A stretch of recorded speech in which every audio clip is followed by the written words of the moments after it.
4년 전 군산대 캠퍼스 내에 일제가 태평양 전쟁에 대비해 군사 목적으로 조성한 인공 동굴이 발견되며 이목을 끌었습니다. 이후 군산 전역에서 비슷한 지하 군사 시설이 추가로 확인되고 있어 정확한 실체 파악과 연구 필요성이 제기되고 있습니다. 허현우 기자의 보도입니다. 농촌마을 뒤편의 한 야산. 우거진 풀숲 사이로 작은 동굴 입구가 보입니다. 동굴 내부로 들어가 보니 비교적 넓은 공간이 드러나는데 3m가량의 높이에다 입구에서 동굴 끝까지 20여 미터가량 곱게 뻗어 있습니다. 동굴 이곳저곳에는 곡괭이로 파낸 흔적과 정으로 내리친 자국도 선명한데 일제강점기 무기고를 목적으로 조성됐을 것으로 추정됩니다. 불과 200m 떨어진 곳에는 비슷한 시기 조성된 성인 남성 대여섯 명이 들어갈 수 있는 엄폐호도 확인되는 등 일대에만 6기의 지하시설이 발견됐습니다.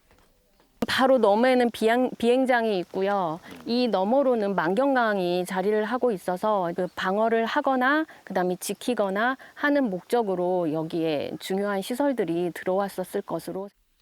군산대 캠퍼스 내에서 일제강점기 군사시설로 추정되는 인공동굴 7기가 확인됐다는 사실이 알려진 건 지난 2022년. 높아진 관심에 군산대 박물관과 군산시는 전수조사를 벌여 음파호 인근과 옥구읍 등 시내 전역에 30기의 지하 군사시설이 있다는 사실을 확인했습니다. 태평양 전쟁 말기인 1944년에서 1945년 사이 집중적으로 만들어진 것으로 추정되는데 일제가 일명 본토 결전이 벌어지면 미군이 상륙할 유력한 지역으로 군산을 지목하면서 급하게 진지 구축에 나섰던 것으로 보입니다. 특히 근대 유산이 밀집해 있는 도심 일대에도 다수 발견되면서 활용성이 높을 것으로 보이지만 명확한 실체를 확인하기까지는 여전히 갈 길이 멀다는 지적도 나옵니다. 지난해까지 지하 군사시설의 구조 파악 등 기초 작업을 완료한 군산시는 내년 중 발굴 조사를 위한 예산 수립 절차를 이어가고 있습니다.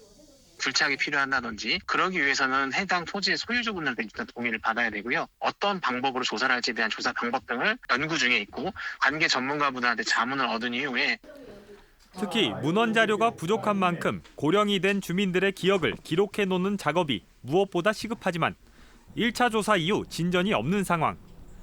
흔치 않은 유형의 역사의 상흔인 만큼 후속 연구를 이어갈 학계 연구자들도 마땅치 않아 각계의 관심이 필요해 보입니다. MBC 뉴스 허연호입니다.